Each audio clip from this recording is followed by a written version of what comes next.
사람들이 요즘 맨날 비트코인하고 엔비디아 이야기만 하는데 사실 이 세상에서 정말 야구 빼놓고는 다 잘하는 신비한 곳, 그리고 실제로는 바로 회장님께서 그룹의 24번 타자라는 우리 대한민국의 원조 불빠따 화력 덕후 한화의 주가가 요즘 대략 이렇습니다. 뭐 그냥 대충 보아도 지금 한화는 바로 원래 본업인 그 방산 사업에서 창사 이래 최고의 전성기를 보내고 있고, 나아가 앞으로의 전망은 더욱 밝습니다. 우리나라 기업 중 이런 엄청난 화력을 발휘하고 있는 또 다른 곳이 있는데 그게 바로 삼양식품입니다. 여긴 비록 한화처럼 미사일이나 포탄을 만들지는 않지만 또 다른 종류의 화력, 즉 우리 한국 특유의 매운맛으로 지금 전 세계인들을 울리고 있는 중입니다. 개인적으로 우리나라에 대한 여러 가지 별명들 가운데 가장 애정하는 별명이 바로 화력 덕후라는 별명입니다. 이 덕후라는 것은 무언가에 환장한 사람, 거의 영혼을 판 것처럼 집착하는 사람을 뜻하는 말인데, 세상에는 일본 만화 같은 것을 좋아하는 분들이나 아니면 낚시와 결혼 생활을 바꾼 분들, 또는 사진이나 자동차 튜닝 같은 것에 매우 진심인 분들이 계시는데, 우리나라는 그 병적으로 집착하는 대상이 무려 화력입니다. 그것도 무언가를 쏘아서 폭발시키는 그 화력에 목숨을 건 민족입니다. 멀리 갈 것도 없이 대략 500년 전만 뒤로 가보아도 일본에서 갑자기 수십만의 대군이 선전포고도 없이 밀려들자 우리 런조께서 빛의 속도로 북쪽으로 달려가신 후 순식간에 전멸을 앞둔 풍전 등화의 위기에 놓였던 당시 조선을 모두가 다 잘 알다시피 이순신이라는 사실상 소설에나 나올 법한 거의 인간 치트키 수준의 전투력을 가진 전혀 현실감 없는 말도 안 되는 영웅이 등장하면서 순서대로 한산, 명량, 그리고 노량 해전에서 대승을 거두며 그 침략군들을 이 땅에서 쫓아 몰아내는 역사가 있습니다. 이때 그게 가능했던 이유 중 가장 큰 부분이 바로 우리 조선 수군이 당시 보유했던 사실상 바다 위 거대한 탱크나 다름없던 판옥선의 존재와 또 그 판옥선에서 마치 소나기처럼 적을 향해 쉬지 않고 뿌려대던 엄청난 양과 화력의 포탄들 때문이었습니다. 당시 조선은 거의 무슨 베스킨 라벤스 수준으로 온갖 종류와 용도의 너무도 다양한 포를 가지고 있던, 사실상 16세기 전 세계를 통틀어 이 포 제작과 그 포의 운용 전술, 그리고 화약 기술력에 있어 전 세계에서 가장 앞선 최강의 화력 선진국이었습니다. 그 외에도 그로부터 이미 100년 전인 1448년에는 신기전이라는 이름의 사실상 전 세계 최초의 미사일, 그것도 다련장 미사일 시스템을 개발한 국가가 바로 우리 대한민국입니다. 오늘날 우리가 이 미사일 기술력에서 미국과 이스라엘과 형동생 먹으며 거의 막상막하 전세계 최강인 이유도, 한국의 자랑이자 전세계에서 가장 무서운 불방망이인 K9이 이 분야 세계 최강이라는 독일도 명함조차 못 내밀 정도로 전세계 수출량의 무려 70%를 독점하고 있는 이유도, 또 우리 전차 K2가 해외 전문가들의 평가에서도 이견이 없는 세계 최강의 전차로 꼽히는 이유도, 그리고 솔직히 이건 좀 많이 억지 같지만 삼양식품의 불당면이 지금 전 세계 라면 시장에서 미친 화력을 휘두르며 경쟁자들에게 가장 무서운 라면으로 올라선 것도 절대 우연이 아닌 다 그럴만한 역사와 DNA가 우리에게 있기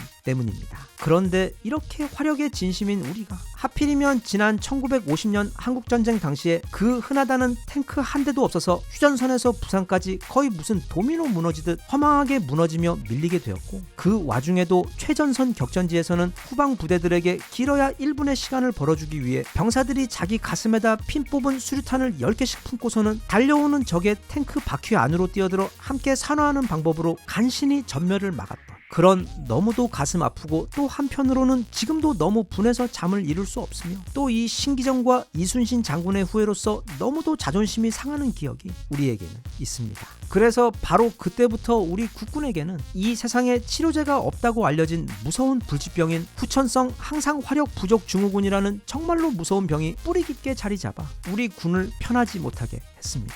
그 병은 오직 더 많은 화력으로만 아주 간신히 치유가 되는 무서운 병이기 때문에 지난 70년간 우리 국군의 국방부는 비밀리에 코드명 포방부로 이름을 바꾸고 전 세계에서 가장 강력한 포와 미사일을 개발하고, 게다가 또 그걸 전 세계에서 가장 많은 양을 마치 혼자 세계대전을 2번은 치를 수 있을 정도로 아무도 모르는 어딘가에 어마어마하게 짱박아 놓기로 결정하고 그 과업을 차근차근 진행해 왔습니다. 그래서 그 결과 오늘날 이 대한민국은 그 화력 덕후라는 별명이 전 세계에서 가장 완벽하게 어울리는, 그리고 외국에서 보기엔 사실 좀 거의 무슨 강박증이 있는 게 아닐까 싶을 정도로 세계 최강 최대의 화력을 보유한 괴물 국가가 되었습니다. 물론 원래 미국과는 우리나라가 동맹이기는 했지만 바로 이전 미국 대통령이었던 바이든 때에도 미국은 매우 정성을 들여 앞으로 다가올 중국과의 커다란 전쟁을 위해 어떻게 해서든 한국의 군사력을 동맹으로 끌어들이기 위해 정말 많은 노력을 들였습니다. 그리고 거기에는 그만한 이유가 있습니다. 참고로 총 200개국이 훌쩍 넘는 이 넓은 전 세계 전체에서 우리 대한민국의 동맹국은 딱 한 곳, 오직 미국밖에 없습니다. 이걸 달리 표현하면 미국은 이 대한민국이라는 나라를 동맹국으로 가지고 있는 전 세계 유일한 나라입니다. 한국을 동맹국으로 가지고 있다는 것, 이건 사실 정말 엄청난 어드밴테이지입니다. 왜냐하면 동맹국이라는 것은 유사시 그 나라의 군사력이 자국을 위해 즉각 쓰여질 수도 있다는 뜻인데, 대한민국은 전 세계에서도 화력이 가장 센 진정한 슈퍼 하드코어 화력 덕후 국가이기 때문입니다. 그래서 미국의 주요 국제 외교 및 군사 연구소인 랜드 연구소에서도 선임 연구원 브루스 베넷의 입을 통해 한국은 오늘날 전 세계에서 가장 강력한 재래식 무기들에 더해 현대화된 최첨단 장비와 가장 강력한 화력을 겸비한 드문 국가이며, 그들의 이토록 비대칭적으로 강력한 화력 덕분에 북한의 위협은 물론 동아시아에서의 군사적 불안이 억제되어 있는 것이라고 밝힌 바 있으며, 또 과거 한미연합사령부 부사령관을 지낸 버나드 샴포 미 육군 대장 또한 한국군의 전투력, 그 중에서도 특히 포병 전력과 기갑부대의 전력은 너무도 강력해서 동북아시아 지역에서 결정적인 억제력을 발휘하고 있는 핵심 요소라고 밝힌 바 있습니다. 다시 말하면 만약 우리나라가 없었다면, 또는 우리가 지금처럼 강력한 군사력을 가지고 있지 못했다면 지난 60년 이후 이 동북아시아에서는 흡사 시리아와 이란이 있는 지금 중동과도 같이, 또는 지금도 불안정한 구소련의 동유럽 지역들처럼 아마도 위험한 상황이 계속 유지되며 쉬지 않고 서로 공격하고 침략하고 싸우는 전쟁들이 끊이질 않았을 텐데, 이게 한국군이 너무도 빨리 또 너무도 강하게 발전하며 또 거기다가 미국까지 동맹으로 딱 붙어 중심을 잡다 보니 이 지역의 균형이 아주 견고하게 자리를 잡게 되었다는 뜻입니다. 그럼 정말로 우리나라는 그렇게 화력 덕후라고 불릴 만큼 화력이 센가? 의문이 들 수도 있는데, 지금부터 우리나라 밀리터리 덕후 아재들은 마치 자기 주민등록번호 외우고 있듯 모두가 다 알고 있는 우리나라의 그 비정상적인 화력에 대해 좀 알아보겠습니다. 전쟁에서 가장 무서운 무기는 바로 포입니다. 전투기는 멋있고 또 원자폭탄 같은 것은 강력한 한방이 있지만 이제는 사용 금지가 되어버렸고, 또 총알은 너무 작은 반면 이 포는 지난 1차 세계대전 이후부터 압도적으로 가장 많은 수의 사상자를 낸 인류 전쟁터의 진정한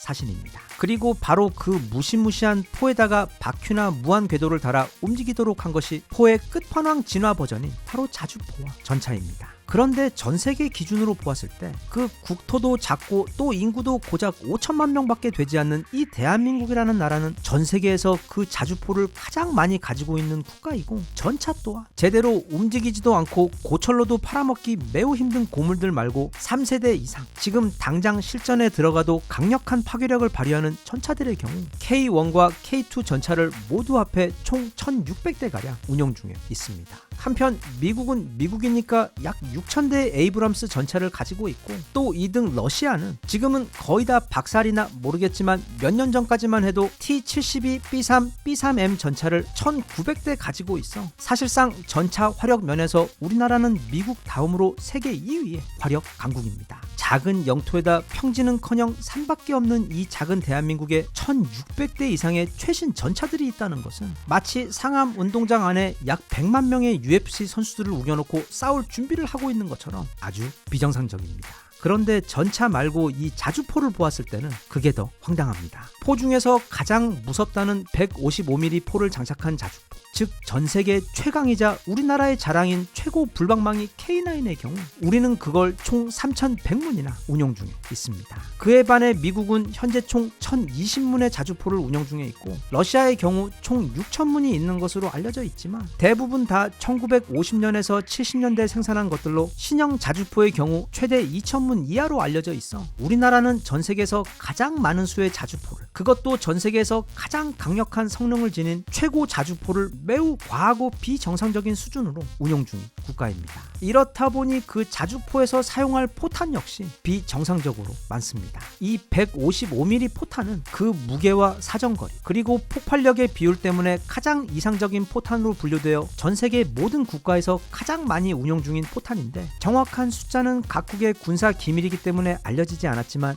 미국의 경우 자국이 가진 절반의 포탄을 포탄을 우크라이나에게 지원한 것으로 알려져 있는데 그게 약 100만 발이었고 독일 또한 약 절반 가까이 지원한 것으로 알려져 있는 것이 총 20만 발이었는데 우리는 그걸 무려 360만 발이나 쟁겨놓고 있습니다. 작년엔가 우크라이나에 그걸 30만 발이나 보낸 것으로 알려져 당시 월스트리트 저널에서 크게 놀라며 특집 기사를 냈었는데 그것 빼고도 아직 330만 발이나 남았다는 뜻입니다. 이건 그 포탄의 탄생 목적이었던 북한과의 전쟁을 고려해보면 북한 전체 땅을 대략 서너 번 다 가루로 만들고도 남을 정도의 매우 비정상적인 숫자입니다. 게다가 원래 이런 것에는 절대 정직하지 않는 우리 부끄럼 많은 포방부의 과거 행태를 생각해볼 때 분명 우리나라 어딘가에 이것보다 훨씬 더 많은 포탄을 100만 발 더 또는 200만 발 더 짱박아 두었을 확률이 매우 높습니다. 게다가 이 155mm보다는 약간 더 작은 견인포에서 쏘는 105mm의 포탄의 경우도 우리나라는 무려 340만 발이나 보유하고 있어 이 괴상한 나라는 유럽의 군사 선진국들이 많아봐야 40만 발 가지고 있는 그 포탄들을 지금 무려 최소 700만 발 이상을 어딘가에 쟁겨놓고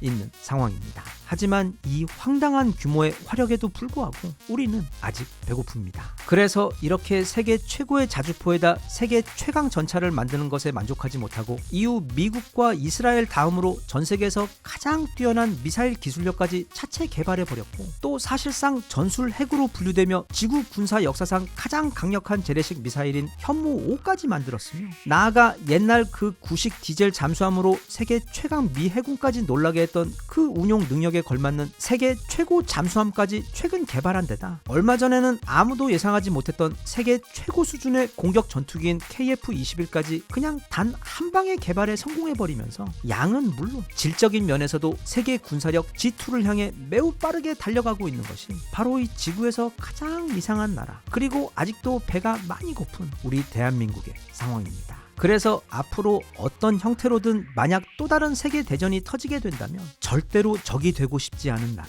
그리고 미국 다음으로 전 세계가 가장 곁에 두고 싶은 나라 가장 동맹국이기를 간절히 바라는 나라 역시 바로 우리나라 대한민국입니다. 그런 귀한 우리 대한민국 동맹국의 지위를 절대로 아무에게나 허락해서는 안 될 것입니다.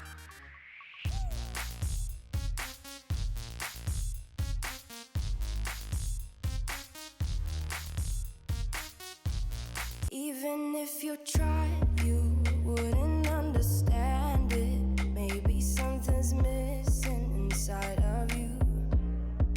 Just a bit of sugar to that.